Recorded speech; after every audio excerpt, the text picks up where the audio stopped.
বিসমিল্লাহির বন্ধুরা, আজকে নতুন একটা টপিক নিয়ে আসছি। সেটা হচ্ছে উইন্ড ক্যাট। আজকে যে বিষয় নিয়ে কথা বলবো সেটা হচ্ছে অনেকে অনেকভাবেই ড্র করে।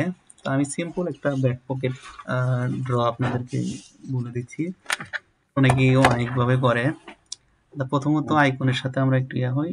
এই যেখানে যে পেন্সিলের মতো, এটা হচ্ছে অ্যাপটিটিউড পেন।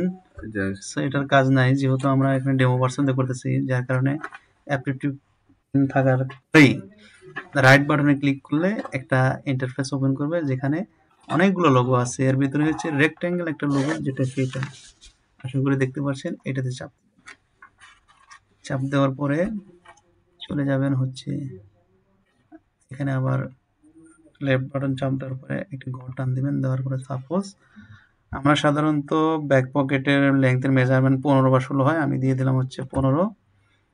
আর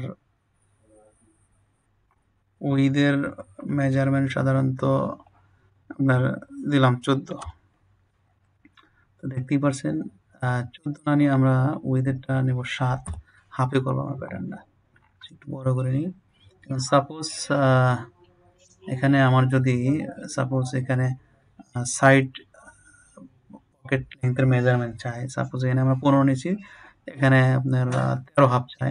সেই ক্ষেত্রে আমরা কি করব, এখান থেকে আবার রাইট বাটন চাপ দিয়ে এই আইকনটা, এটাকে বলা হয় ক্রস ইসোমেট্রি লাইন, এখানে চাপ দিবেন। দেওয়ার পরে আবার লেফট বাটন দিয়ে রাইট বাটন দিয়ে লেফটে চাপ দিলে এখানে একটা ঘর আসবে। আমরা তাহলে সাইডের যেহেতু মেজারমেন্ট চাচ্ছে হচ্ছে 13.5, তাহলে আমরা দেয়ার 1.5 হচ্ছে মাইনাস করে দিলাম, এখানে একটা লাইন নিলাম। এরপরে আবার সাইডের যদি আপনার উইদের মেজারমেন্ট চাই, সাপোজ এখানে আমরা নিচ্ছি 14, 13 চাই অথবা 12 চাই, সেক্ষেত্রে আবার এখানে একটা লেফট বাটন, তারপর রাইট বাটন, আবার লেফট দিবেন, দিয়ে আমরা 1 কমায় দিলাম। দিলে এখানে আমরা 14 নিয়েছিলাম, হাফে 1 মানে ডাবলে 2 হবে। তারপর আবার আমরা অ্যাপটিটিউড পেনের চাপ দেওয়ার পরে চলে গেলাম হচ্ছে এই কর্নার পয়েন্টে।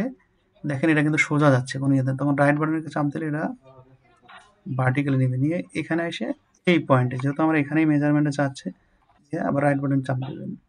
দেন হচ্ছে আবার এই পয়েন্ট থেকে এই যে পকেটের সেন্টার পয়েন্ট চাপ দিয়ে আবার রাইট বাটন চাপ দেবেন। হয়ে গেল আমাদের পকেট।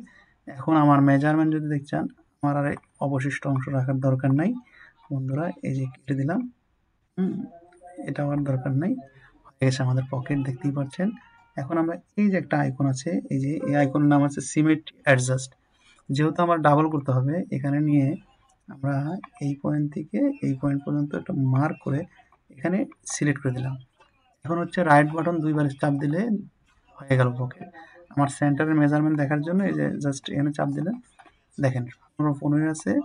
আবার সাইডের দরকার হলে সাইডে চাপ দিয়ে রাইট বাটন ক্লিক দিলাম, এই যে 13.5 আছে। এই যে দেখেন, এটা যদি বাইজের কারণে যে 4, মানে এটা কোনো ব্যাপার না, এটা তো হয়ে থাকে, নিয়ে নিলাম। আবার যদি এইটা আপনি সোজাসুজি মেজারমেন্ট দেখতে চান, সেই ক্ষেত্রে আপনি আবার এখানে একটা মার্ক করে নিলেন। নেওয়ার পরে এটা দেখতে পারলেন, দেখেন 12 আছে আর উপরে 14 আছে। হয়ে গেল বন্ধুরা, দেখেন সরি হয়ে গেল 14। দেখেন একটা ব্যাক সুন্দর ডিজাইন উইথিন শর্ট টাইমে। আপনারা যে যেভাবে করতে পারেন, ডাবলও করতে পারেন, যেখানে যে সময়টা লাগে সেভ দিলে সেভে যাবেন, যে স্টাইলে দিবেন স্টাইল দিয়ে, যে ফাইলে দিবেন ফাইলে দিয়ে সেভ দিলে হয়ে যায়। সো দেখতেই পাচ্ছেন, পরবর্তীতে আমরা অন্য একটা ভিডিও নিয়ে আসবো। সবাই